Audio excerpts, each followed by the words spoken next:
Hi, it's Tiffany and Freddy. and welcome back to our podcast, Love, Growth, and Narratives. This is our 10th episode. We are extremely excited that we still have a lot of energy to bring it to you every week. We appreciate you. We've had nearly 500 listens, which is just, we can't tell you, every week we see those listens go up. We are up to 44 followers/subscribers across the platforms. Help us reach 100 as soon as we can by hitting that like, follow, subscribe button. We really appreciate that. But we are super excited and want to celebrate the fact that we are doing our 10th episode today. Ready? And so today, for our 10th episode, we wanted to really dive deep into what's going on between women and men. There's been so many difficulties right now where women are having troubles with image issues and with men, and where men are having problems with women and their own images and things of that nature. And so we wanted to take time to explore one at a time. And for this moment, we're going to talk about women and the difficulties that they have. And I'm going to hand it over to Tiffany to get that started. Okay, and before I do, I want to keep in mind in our previous episodes when we talked about narratives, keep an open mind in this discussion. We are trying our best not to be all the way to the left or all the way to the right on something, kind of be in the middle. Take information and opinions from both sides and then form your own judgment about what we're saying. Yes. And not get triggered by one comment and run with it. You know, we're just doing this from our perspective and our experiences, and we accept that everyone does that same thing. Yes, we haven't done any studies. So we've read studies, but we haven't done any studies on our own.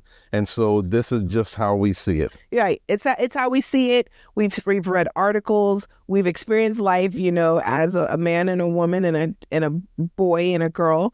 And, you know, as an educator, I have come across lots of, you know, I've had a chance to watch lots of children develop. And then, you know, in our ripe old age of 50 plus, we have come across, you know, different people too. So we're just speaking from our experiences, and we hope that you listen with an open ear. Okay, so what would you like to start off with in terms of women? Well, I think we have to always keep in mind there's nurture versus nature, right? Yes. And for nature is which I think we're going to mostly discuss today. And the impact on that is that girls are definitely, from the time they're born, spoken to differently. Yes. The type of clothes are very deliberate. The color is very deliberate. And the toys that are purchased are very deliberate. And by the time they're 7, which is when I have them, the age group 7 and 8, that in that short period of time, it has made a huge impact on, you know, the way they react to certain colors or things that people play with or things that people like to do. And I see them even struggling when they want to do something that's not considered what a girl should do.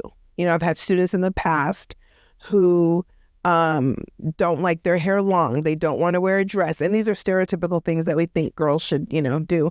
And doesn't want to play with Barbies and wants to play with the boys. And other kids are already teasing that student, or where this is years ago, but teasing that student because she doesn't like what they feel a girl should like. So those pressures are already sinking in. I mean, years after I had her in 2nd grade, she wrote me a letter and thanked me for accepting her how she was, even though she didn't like all of these girly things. And she had a little sister who was very girly, and that was hard for her because she wanted to do girly things and this student didn't want to. But anyway, I think the way that parents talk to little girls, you know, refer to them, you know, little mama, are already setting them up like have a baby. You know, they have a baby doll typically. Yes. Everything is pink all around them. And they're dressed in dresses a lot of the times right before they even can decide like if that's what they'd want to do. Yes. And a lot of the times the toys that are pushed on them are toys where they're pretending to be a caregiver. Yes. Uh, Pretending to be a wife. yeah, they're pretending. Sometimes. Yeah, But real quick, one of the things I wanted to ask you, because it seems like what little girls want is independent of what their sexual orientation may be, because you can have a heterosexual girl who doesn't like dresses and Barbie dolls, or a lesbian girl who may like dresses and Barbie dolls. So it's not a narrative about sexuality. It's just what the child likes, It right? isn't. And for adults, that's what they're thinking of. And, Yes. you know, a lot of times that you have to do this because I want you to turn out like this and blah, blah, blah. But for kids, they're just doing what they like. And of course, what they see. They're mimicking certain things. Yes. But you'll find times they want to do certain things and they're shied away from it, told not to, Yes. because they are a girl. And then you want to think about, we came into this time where we're shouting girl power, right? Like even some of my male students are saying girl power, you know? So you've got girl power. You've got more books than ever that show girls, you know, fighting against the stereotypes and doing all kinds of jobs that previously you didn't see them doing. Yes. You know, we pushed the girls to get into science and math and all of those things, which they probably always were into it. Yes, but before they were pushed away from it. That's true. Right. So, but there was a real movement to let girls know that they could do anything they want, right? There's like this whole kick like a girl, right? There's like, you know, little film shorts and all kinds of things, right? And that actually, you've seen a change in the way girls tend to show up.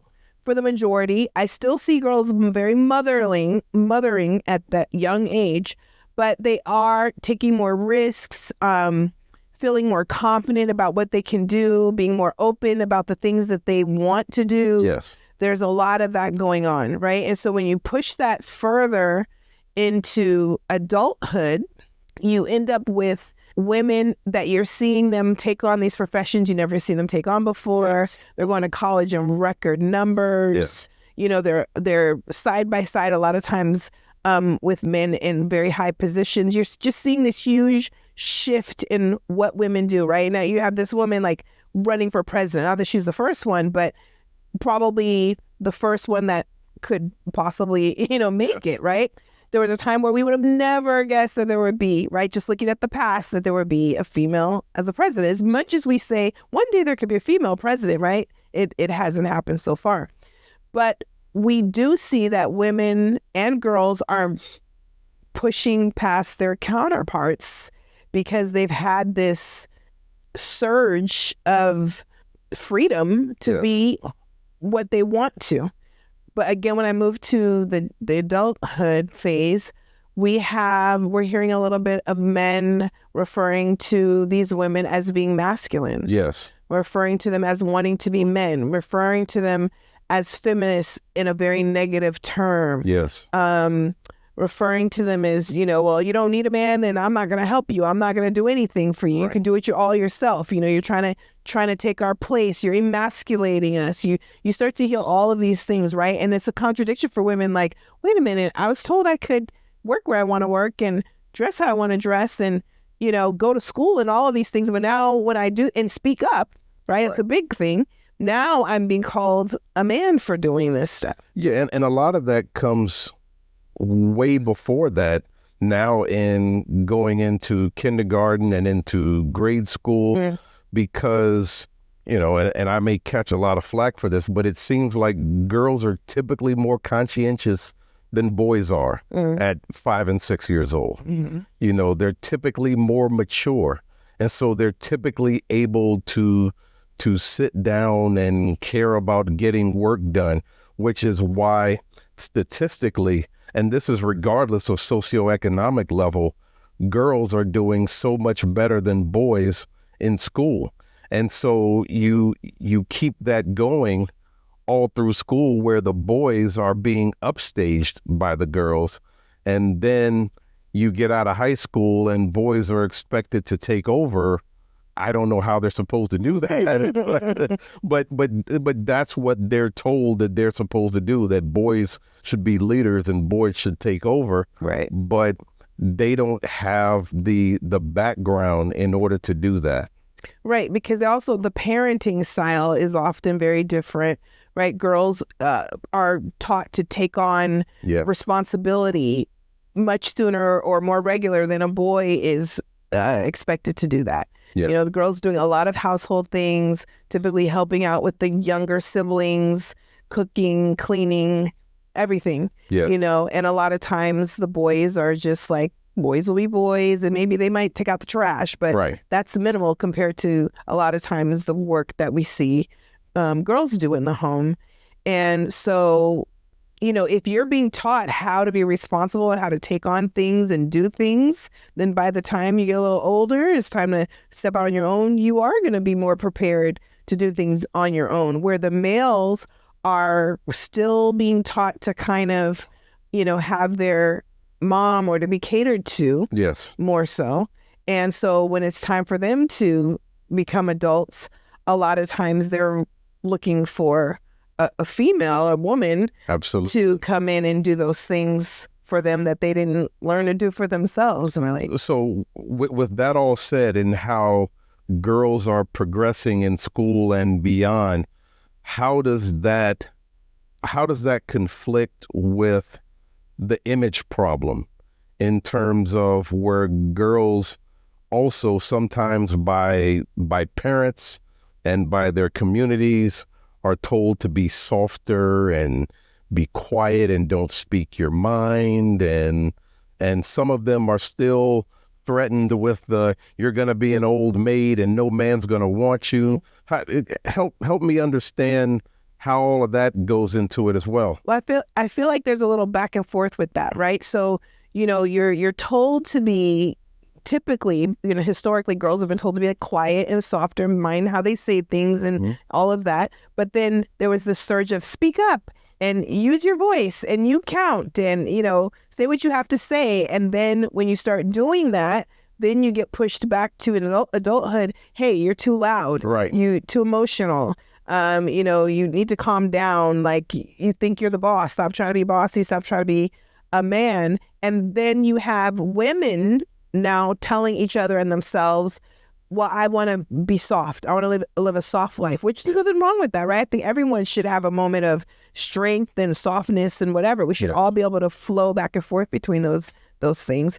But there's this movement of, you know, I've read something the other day where the woman was saying, I just don't want to think. I want him to be there and do all the thinking. I don't want to even have to think. And then it's like, okay, wait, what? You know, now you want to go backwards again? Like, so once you've already gained this knowledge and this power and you grow up to be this woman who knows how to do things, you think that being soft is being quiet and let somebody else run your life. That's not necessarily being soft, but there's just this constant back and forth between women. Go get me a go-getter, go out there, go do this. And then when you get around a man, you're supposed to be silly putty. Yes. It's confusing. Yes. But for some people, they might do just that. And for other people, they're like, why do I need to do that? Let me just be me. Let me be soft when I feel like being soft, and let me be more, I hate to say this, aggressive. Is it soft and aggressive? I don't know. But let me be more firm when I need to be. And it doesn't make me less of a woman or more of a man because I'm doing that. It's just, I'm just showing up as myself. Right. And I don't need to justify why I'm this way. Now, if you're more one way than the other, I would tell anyone that that's something they need to work on, male or female, right? Like, oh, you're too passive, for lack of a better word, or you're too aggressive.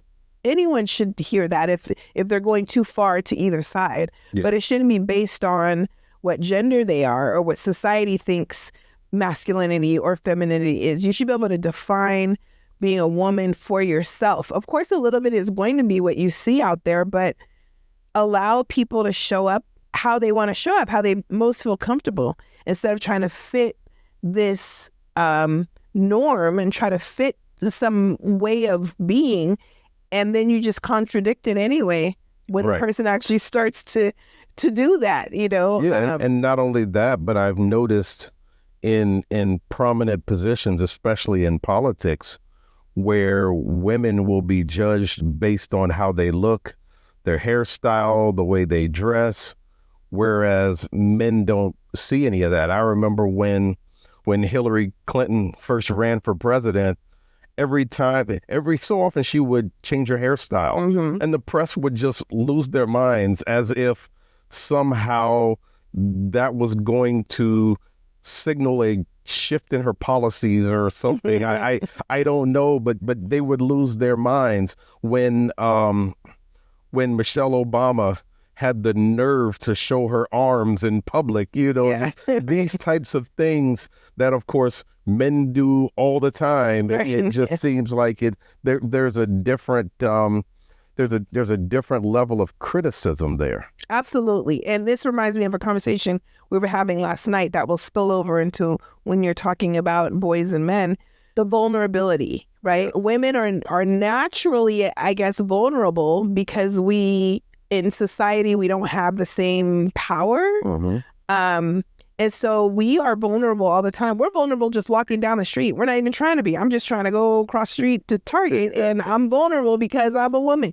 And so we're scrutinized. Not that men are not scrutinized, but we are scrutinized constantly by everyone, by our own, by others. Yes. I mean, when you pick up a magazine, they're telling us how to be a woman and how to think like a man, right? Yeah. Right? And how to do everything to make him see you, Correct. basically, right? Like, so you're always being told what you should do. You want to look, you want to look thinner, wear this. You have this kind of shape, wear that. Make sure you're standing up tall. Make sure you're, everything, your heels. But don't be too thin these days. Yeah, right. Yeah, there was a time like you need to be really thin, and then now it's like, what? You're too skinny. It's just, it's constant, right? Don't wear makeup. Wear makeup. Wear your natural hair. Don't wear your natural. Like, there's just so much coming at women all the time.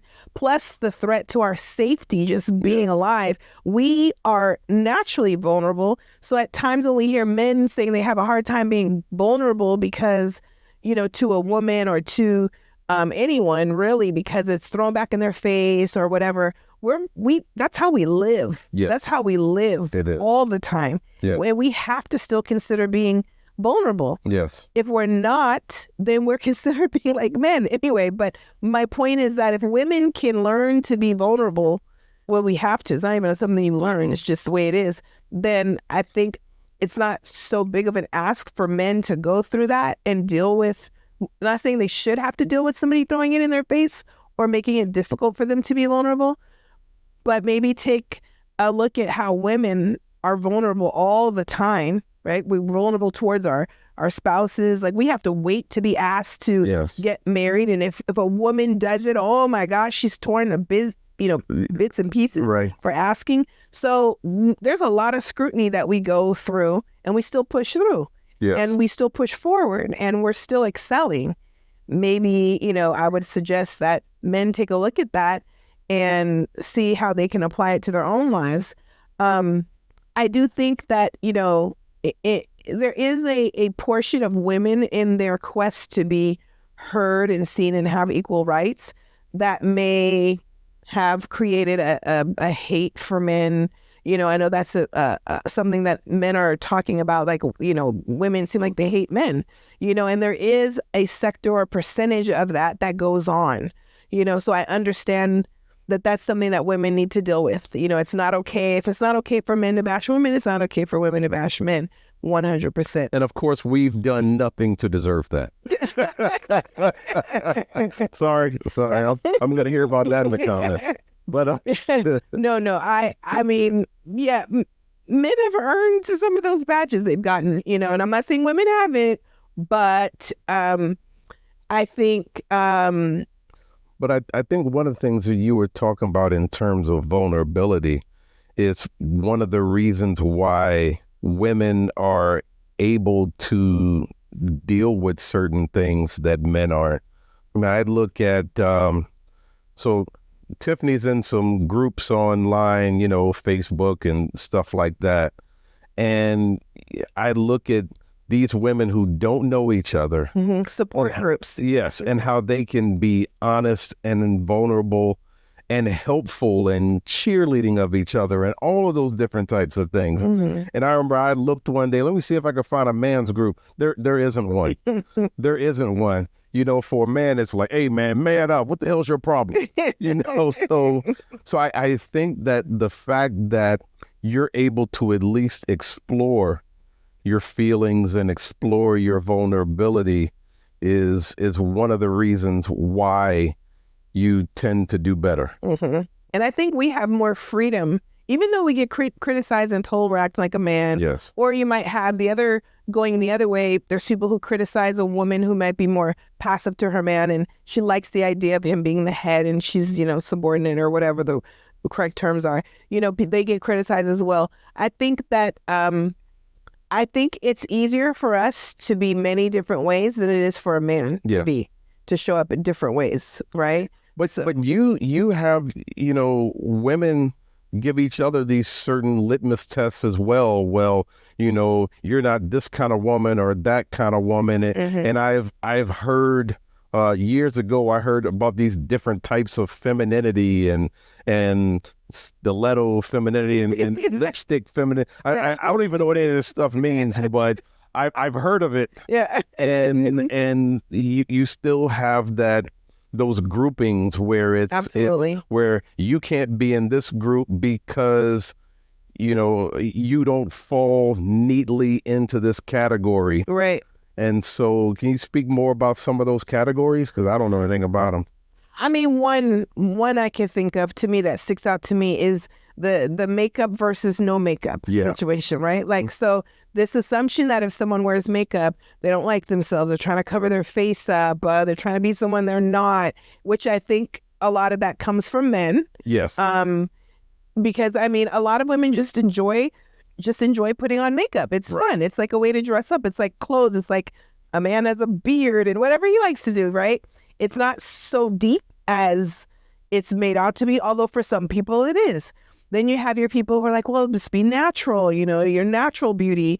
But what I do notice, though, is unless you do really have what people call beautiful when you're natural, yes, you're not accepted the same, right? Yeah. So it's like when they say that a natural woman is accepted, it's not really true. If you naturally do not have wide hips and a small waist and a big butt, no one's giving you a high five for being natural. That's true. Right? But if you are curvy naturally, then it's like, woohoo, like you did it. You didn't do it. That was your genes, right?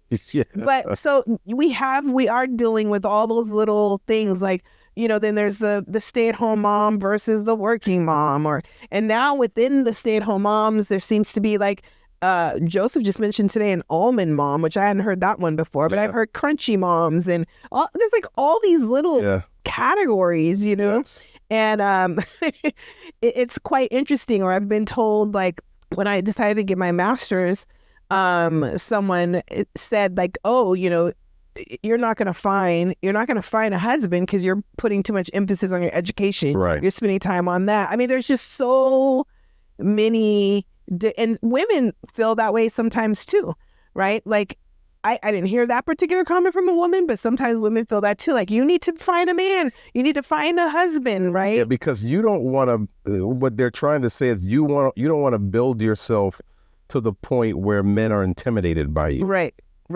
That's the bottom line. Not like you're spending so much time at school studying. Make sure you go out and party too. Right. No.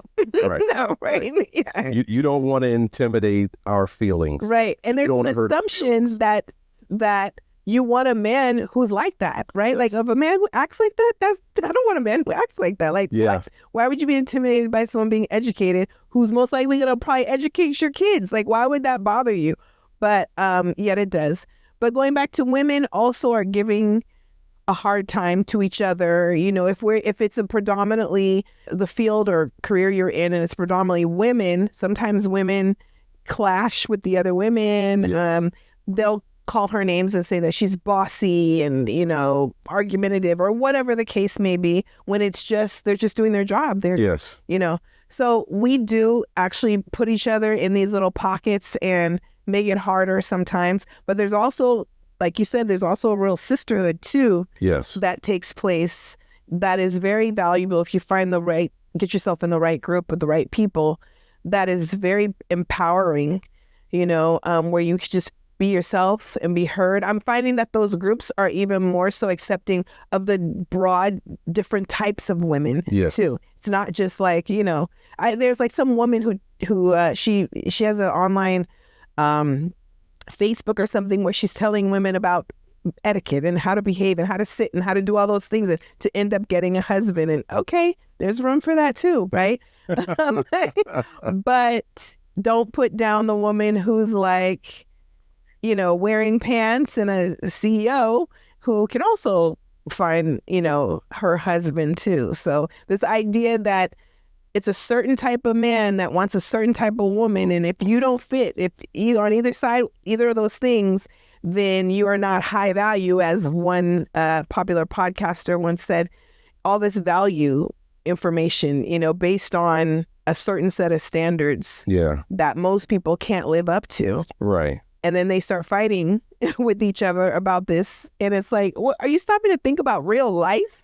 And just accepting a person for who they are and allowing them to show up in different ways and to change over time. But let me ask you this. Do you feel like you fit neatly into any of these groups? I for sure don't. I've been accused of being masculine many times by men mostly. Not by me. Yeah, no, not by you. No, I know that I don't. I know when I was little, my mom put me in dresses and I liked wearing dresses.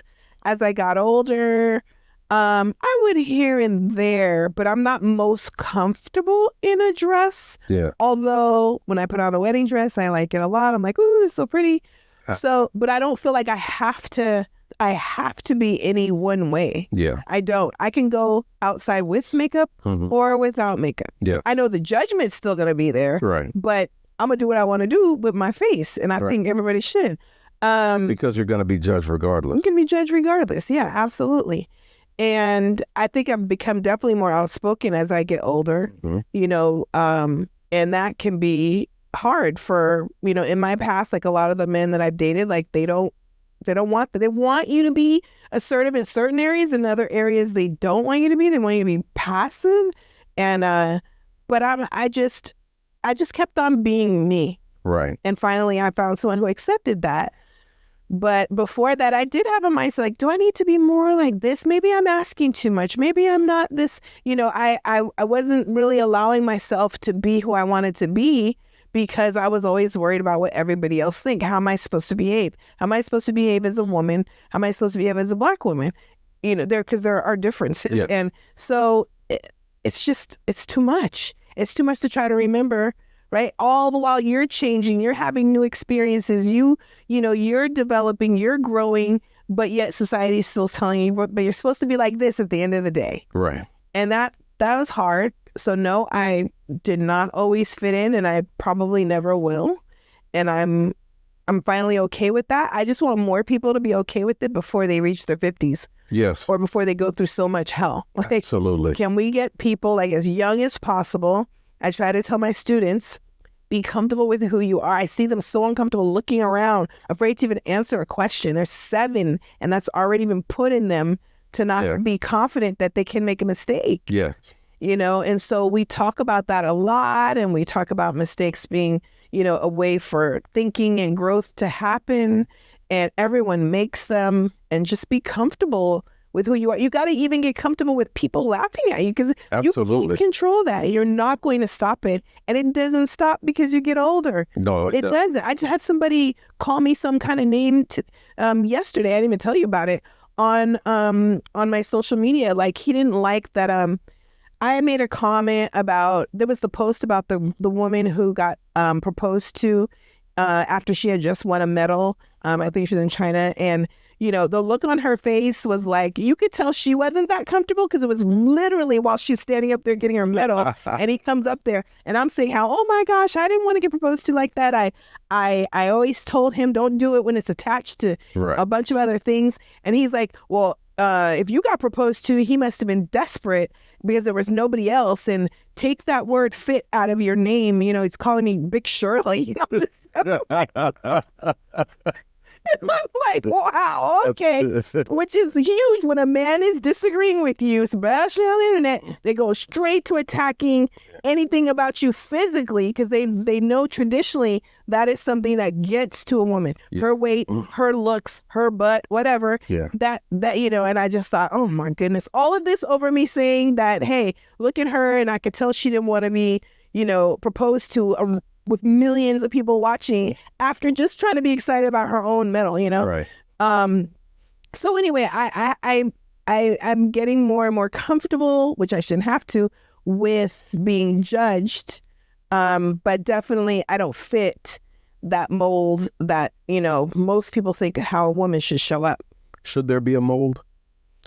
I don't think so. I mean, it's okay if there is one, if people have this general idea. We have general ideas about other things. Yes. But I don't think it should be that belief should be so strong that you impose it on everyone, your child and people you don't even know. Yes. And to the point, like, you can't even get along with your loved one because you just think they should be this certain way. You might say, like, okay, traditionally, girls like flowers, but if she doesn't like flowers, don't beat her up about it. Tell her that she's a man. Like, that's ridiculous. So I think there could be a general idea of what we like to see, but it's that forcing people.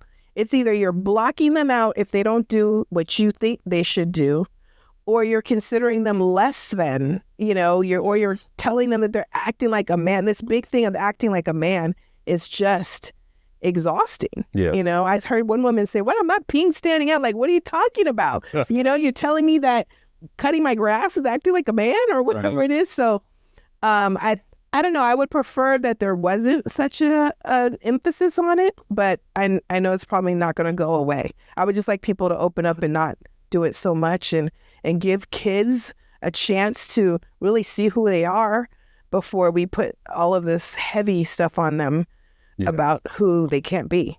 Right. No, I agree. And I think that as parents, we put things on kids based on the way we want it to be as kids. Mm-hmm. What we weren't able to do and things of that nature. And we put that on our kids, which is really an unfair burden. Agreed. So before we move on and start to talk about men and boys, I had one last question. I wanted for you to speak a little bit about the relationship between mothers and daughters. I think often mothers want their daughters to do and be a lot of the things that there's two things. I want you to excel whatever I've done in my life and do the things that weren't possible for me. Yes. Or I want you to grow up and get married. Mm-hmm. And I'm going to either push you to the stars, or I may push you towards a role that leads you more to being desirable by a male later on. Of course, I mentioned before the toys that are brought and given, that might not be in their mindset when they're little, but that's what's marketed towards them. And you want to see your little girl cooking like you cook in the kitchen, right? So that might be fun for you to do that. And as the girl gets a little bit older, and when I say older, I'm just meaning like 7 or 8, right? You might start having them do a lot of household things helping you because it's possible that your mate is not helping you. Either they're working, they can't, or for them in their idea of masculinity, if it's a man, that's not my job. That's not what I do, right? And so you start to rely on your daughter, and this is why you see so many girls doing these things when they're young. It could be out of just enjoyment. That's what they like to do. But a lot of times they're geared towards that based on, there's mother's perception of what she's experienced as a woman, a girl and a woman in this world, and then what she wants for you. And that seems natural that a parent would do that to a certain extent. But as long as you're not ignoring what's actually showing up in front of you, it's when you start to, don't do that, don't wear that, sit like a lady, don't talk that way, do this instead, join this club instead of that club, put an emphasis on this subject instead of that subject. That's where you start to gear them to behaving a specific way and not allowing them to develop naturally to who they are. Yeah. So I think, and I think fathers have an impression on that too as Oh, well, right? How they expect their little girls to be, their little darling, their sweetheart. Girls are often always just referred to as girls. They're not. No one's thinking about them being. They're not wearing T-shirts that say, I'm going to marry a man, or I'm a girl's man, or whatever the heck this thing is that boys wear, right? So, and in fact, in some places, women are called girls. Yeah, right. Exactly. Well into adulthood. Right. But calling a man a boy is a very negative, thing. And sometimes calling a boy is just. Absolutely. I had this argument with an ex of mine who he coached a football team, and on the flyer he insisted on looking for young men, and I'm like, what? They're in middle school. Why are you calling them that? Yeah. You don't understand. Like, black men have this thing; they have to be called. If you call them a boy, I'm like, but let's move beyond that. These are boys. They're boys, right? And they're coming to you with little boy problems. You're having all these issues with them. These are definitely not men. Don't treat them like men. Don't call them men. Let them be young boys dealing with their boy issues, Yes. And so, but nope, he felt very strongly that you call them young men and they're like 10. Yeah. But hey.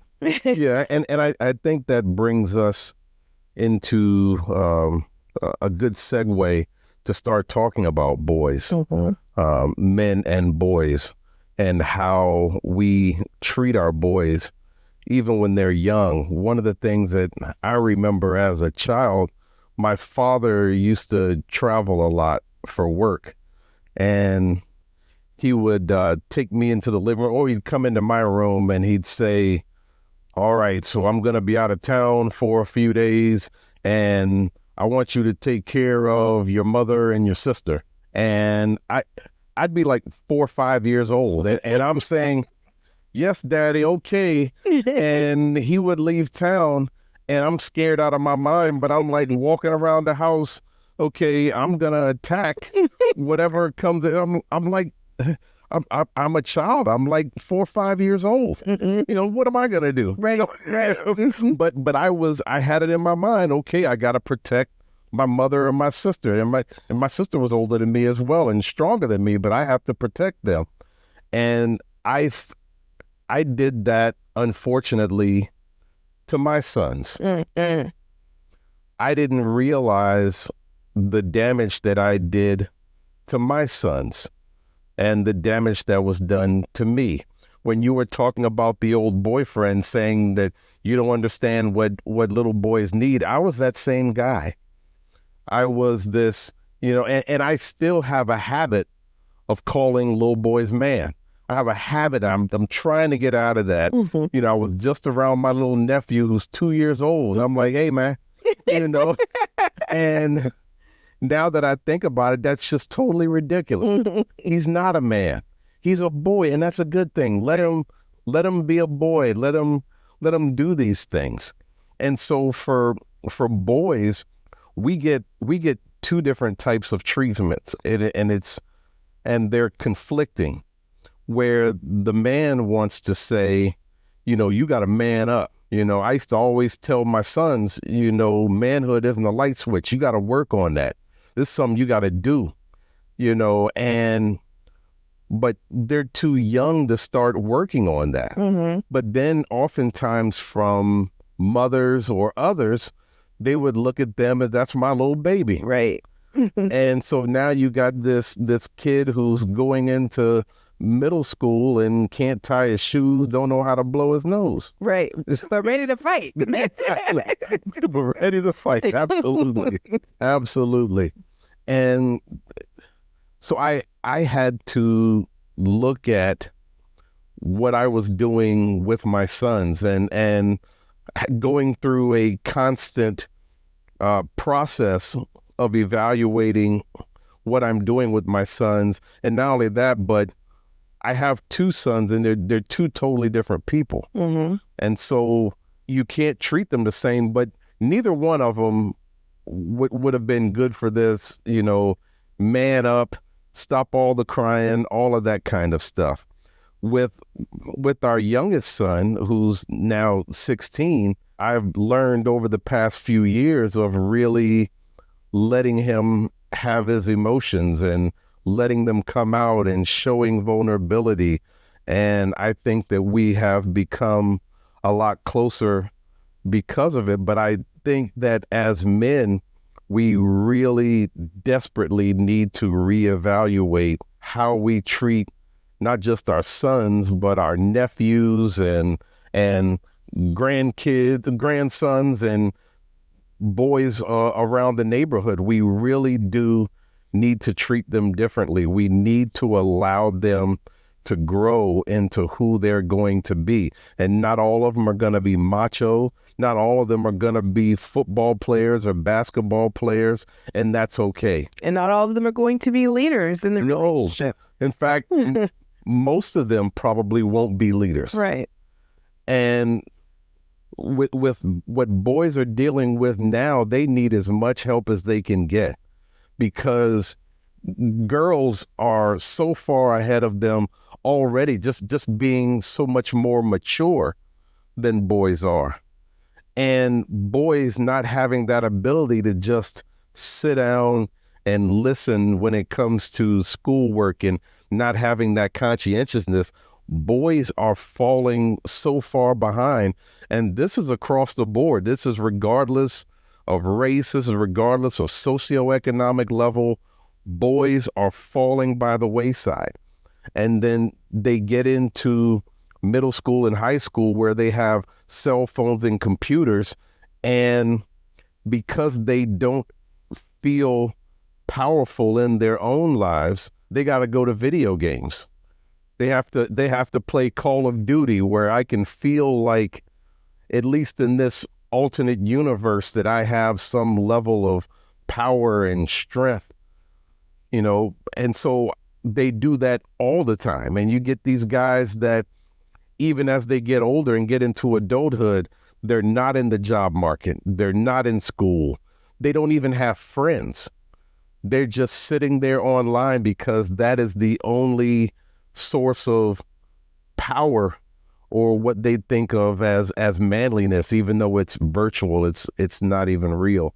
Right. And I wanted to add in about, the crime, right? Yes. Like, a lot of times if you go on these pages that are reporting out crime, you go in the comments and everyone's picking out the race of the person. There's these comments with usual suspects and whatever people are saying. But what you don't hear people saying, which is the one thing that applies regardless of the race, is that these are vast majority Absolutely. males Yes. committing all of this violence, Yes. crime, and theft, and all of this is Yes. an issue, and they are typically within a certain age range. Yes.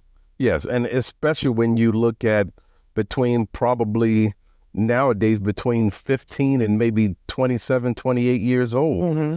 It's men. And this is not an American phenomenon. It is all over the world, where you have men that don't have guidance, and they don't know what to do with their feelings, and they lash out.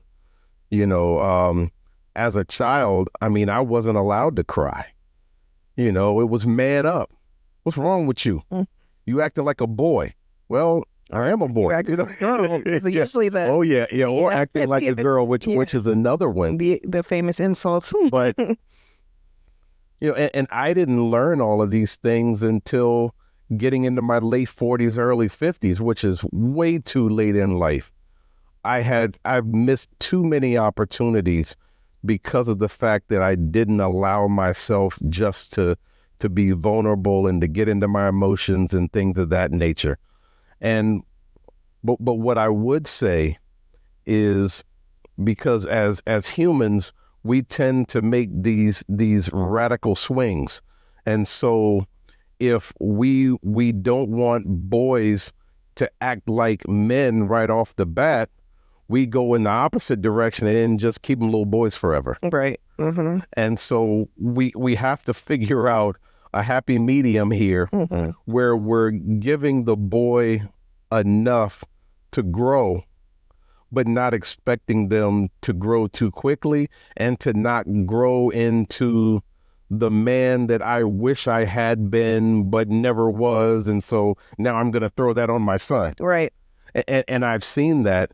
You know, I have a buddy of mine who was a prospect, a football prospect in high school, and I believe it was his second or third year of college football, where he may have been talented enough to make the pros, where he just said, "I'm not playing anymore," because it was never his dream. It was his father's dream. You know, and so we do that, and you look at Pop Warner football and AAU basketball, it is littered with fathers who never realized the dream that they had and threw it on their sons.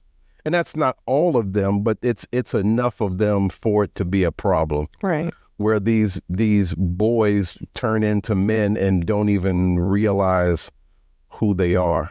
Right. I also think on top of parents having a big role in that, so does the educational system. Teachers, like predominantly teachers are female. And, you know, the school system is set up where they want everyone to sit perfectly in little rows and like do what they're told, you know.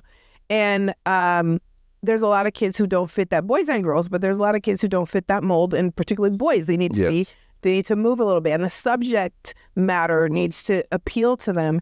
And I remember when there was the big push to do writers' workshop in the country, there was a particular focus on getting boys to like writing and allowing them to write about some of the topics that you typically would be like, no, you can't write about that. Giving them that space, that voice, you know. So I think that's really important as a teacher. And a lot of times teachers do everything, the boys and then the girls, and the boys do this and the girls line, and they do a lot of separation. And when we give gifts, you know, make sure it's a boy gift and a girl gift and all of that. You know, those are some areas we can work on, maybe giving something that's more gender neutral, I don't know, or just allowing, or maybe setting it out and allowing them to pick what they want to choose. But I think we play a part in that. Maybe the stories that we read, especially in history, the focus that, you know, the people that we focus on tend to be men who are very aggressive and harmful, to be honest. Maybe we need to show them different types of men in when we're reading to them and teaching them about, you know, nonfiction, so that they don't have this idea from home, from society and school, this is all how you're supposed to be. You know, we have to think about, we should choose just a little bit better the things that we have available to the kids in our classrooms. Yeah, and it really helps also as they get older into actual young adulthood, why, you know, girls are going to college, even the ones that aren't going to college are excelling in whatever they do. Sometimes and a lot of it is with men, is that the jobs since probably the 70s and 80s are much less labor intensive. And so being the big, strong guy is not your biggest value. Nowadays, a lot of the jobs, even some of the jobs that are labor intensive, require an amount of soft skills. You got to know how to talk to people. And that's where men or boys who never grew up being able to express their feelings, understanding empathy, they're really not doing well. And so some of them don't go into the job market at all. And so what we're looking at is a situation where girls and women are excelling. Some of this started back in the 70s with Title IX and things of that nature. And boys are on the opposite trajectory, where they're headed down. And can I add to that? We're starting to see women filling, I read this or watched this video, something you sent me some time ago. Women are filling positions and men are not, in areas that we need men, for example, like therapists. Right? We need more male therapists, but it's, you know, it's being dominated by women. Men need therapy, and they may be okay with going to a woman, but they need to have that option to go to a man. So men are not going into certain fields. And teaching. Yeah. Oh, absolutely. Teaching. 100%. Fewer and fewer men are going into teaching. And because of a lot of this, I had read the other day that young men are 4 times more susceptible to suicide than young women are. Just not being able to find where they belong.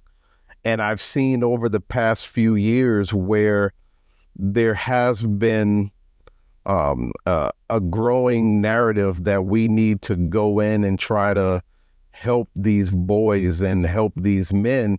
And what ends up happening is it becomes a zero-sum game. Oh, you want to help boys, but what about the girls and everything? And not understanding that when you help boys, you are helping girls. You know, you're helping girls to become less a victim. You're helping girls to have better options in terms of their mate. Right. Yeah. You know, and so I don't see where helping one really hurts the other. I think if you spend a lot of time helping girls, it is to the benefit of boys and vice versa. And I think we have to get out of this zero-sum mentality of when you help one, you're hurting the other. So agreed. I totally agree with you that I think we spent a lot of time lately, though, helping girls and pushing girls and kind of not, you know, and we did well with that. Yeah. And that actually, like you said, that helps boys, right? An educated woman or girl actually is huge because they're typically the ones with the kids. So they're going to, you know, be able to educate them as well. But I think we have, you know, gone a little bit too far with not making sure that the boys are getting everything that they need to actually be to be not in the competition, but just to be in the same game, you know, really as women, so that it doesn't feel like a competition, right? You know, and that's why we now have this phenomenon of manfluencers. That's what they've been calling them, that are basically saying you're not the problem. The women are the problem. Right. Because these women want to go and improve themselves, and how dare they? You know, and, you know, I don't want to get into all the different names, but you all know who the names are. But the only way that men are going to get themselves together is to get themselves together. Is to really look inside and to really scrutinize what you're doing and what your own motives are, instead of trying to worry about, well, these women are doing this and these women are doing that, but what are you doing? You know, and so I see where you have these manfluencers now who say, I'm going to leave the country and I'm going to go to a country where men are put on a pedestal. And what it is that you've got men that are just so weak, that are just cowardly, that they don't want to fix themselves. They don't want to strengthen themselves. What they want is a weak woman that will submit to them. And so they're totally intimidated by strong women, which is, it's just ridiculous. It's we shouldn't ridiculous. be in competition, right? We should be working together and being better and accepting the differences and the strengths and the weaknesses, honestly, right? Because this idea, this narrative to push that men are leaders and protectors and that women are and providers and that women are not any of those things, you know, I think we share those roles. And I think those roles, we've talked about this before, mean different things, like, right? So being a protector or being a provider doesn't just mean you work, you know, it means other things too.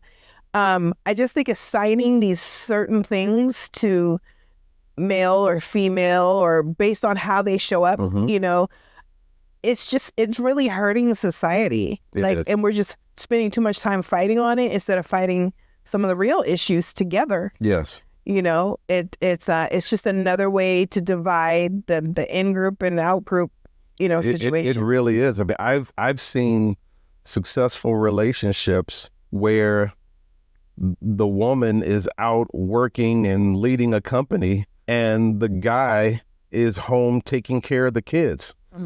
And it's not because the guy is weak and can't find a job, but the guy is just one of those types of guys who really wants to take care of his kids, and the woman really wants to pursue her ambitions. Is there anything wrong with that? No, I don't. If that works for the couple, then what's the problem? We've talked about this. We are both leaders, depending on the circumstance. Right.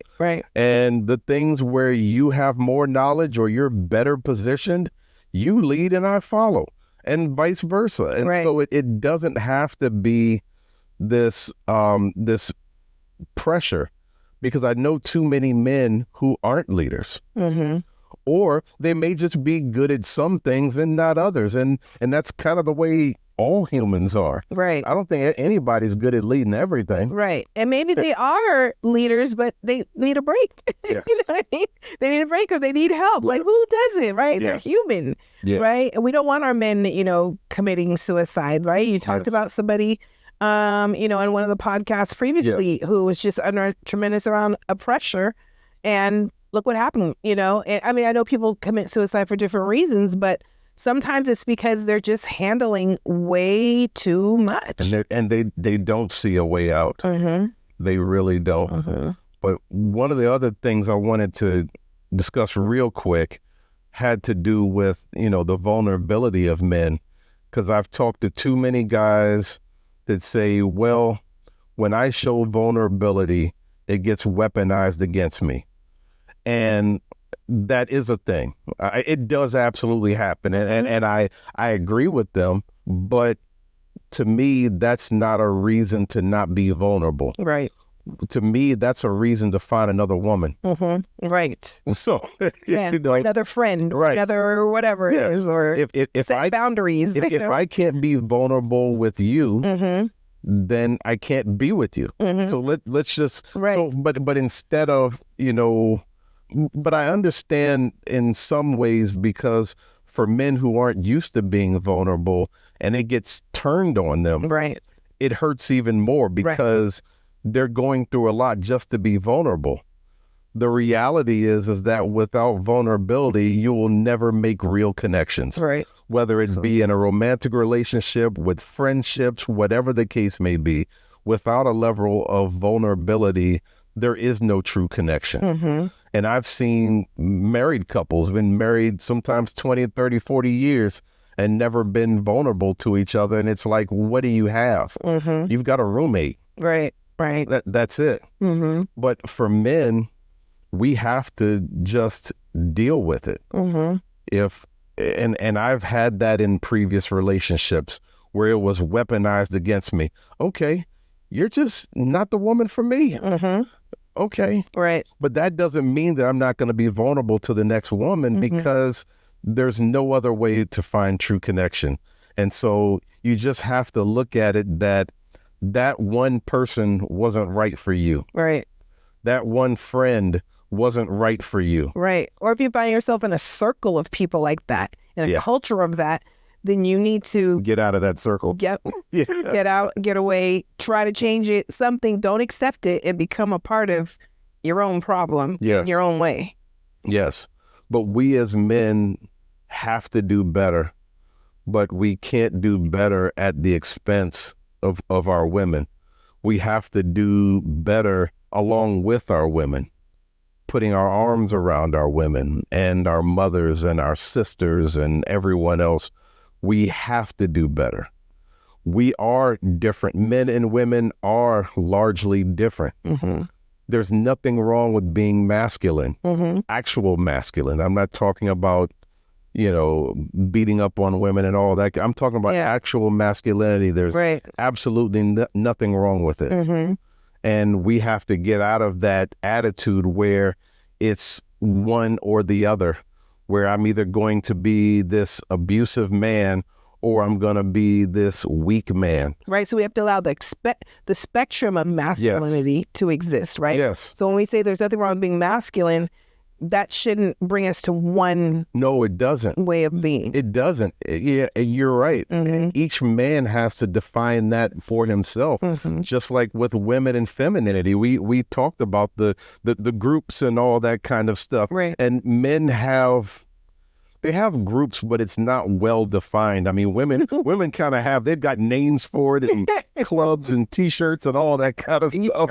Men don't have that. Men don't have that because a lot of the groups, well, a lot of the different ways that men are, they have a hard time finding like minds. And then with those like minds, having that level of vulnerability where they can have that kind of brotherhood where they can rise together, that's a very difficult thing for men to do. It is. But I am seeing, speaking of the manfluencers, I am seeing more men talking about what you're talking about. Yes. Being more vulnerable, treating women better, treating themselves better, being a better example, a better father, taking responsibility for being a father. Yes. And, taking that role very seriously. I am seeing more and more, men talk about that. And then I'm like going through the comments, you've got some men saying, oh, you're just trying to be a simp. And what all these terms are, Right. You're just trying to get a chick or whatever the case may be. But some of them are actually saying, you're right.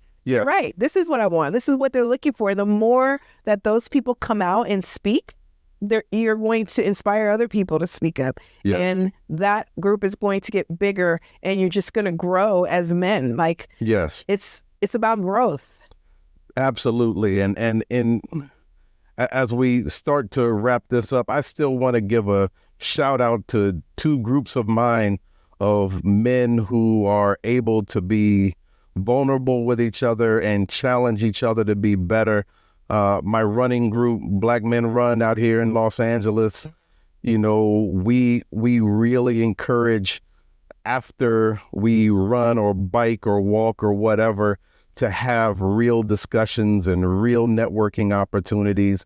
And one of my other groups is Strong House Fitness out in Hollywood.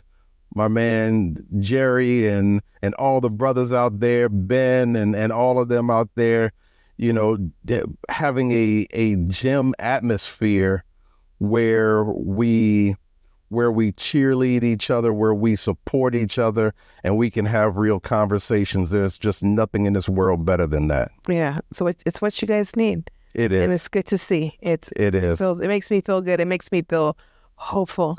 Yeah. and there's other groups out there. And I tell you, I think that this is how things get better, by men just getting together and saying, hey, within this group, you have a safe space. You can say what you need to say, and we're going to help you. Yeah. And we're also going to hold you accountable when you're doing the wrong thing. That's right. There you go. That's a big one right there. Yeah. Yeah. That's a big one right there. So. Yes. It's accountability and caring. Well, I have to say, I appreciate you, Frederick Cook, my soon-to-be husband, for being vulnerable and loving and allowing me and actually pushing me to be vulnerable. Right? You started off with that and having me listen to podcasts that talk about it. And I really appreciate that. Like, you are one unicorn. And I hope there's more unicorns come out, because of this, inspires someone.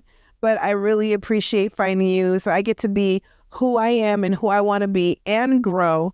And I think you are allowed that same space too. And I appreciate you being all parts of yourself with me, Thank you, love. Yeah. I mean, one of the reason why it's easy is because I love who you are. So I don't have to make compromises. And so I really appreciate that. And I've been more vulnerable with you than I've been with anybody. And it just makes me stronger. And so I do feel the strength of my masculinity in large part because of you. Thank you. I really appreciate that. Yeah. So I really want people to do more of this in their communities, but seriously, for those of us who, whether you're a parent or an uncle or aunt or grandparent, whatever the case may be, just really evaluate how you talk to these children. Mm-hmm. Really evaluate and figure out, are you allowing that child to be who they are? Are you really helping them to be a better person? Or are you pushing them in a direction that you feel like society needs to go? Absolutely. Just pay attention to what you're doing. Start there. No one's going to make a quick change, but if you just start paying attention to your habits and your behavior and your Yes. contribution to things, it makes a powerful difference. And I really appreciate everyone who is sticking with us on this podcast. This one is longer than usual, but because this is our 10th episode and we wanted to talk about the male-female dynamic in this country, we decided to push a little further, but I really appreciate anyone who stuck with us through all of this. Yes. And we will have more content, and please share this with all of your friends and family and help us to get our subscriber count and follow count up, and we will do our best to make sure that we're worthy of it. Yes, absolutely. Thank you so much. We really appreciate you. Have a great week. Take care.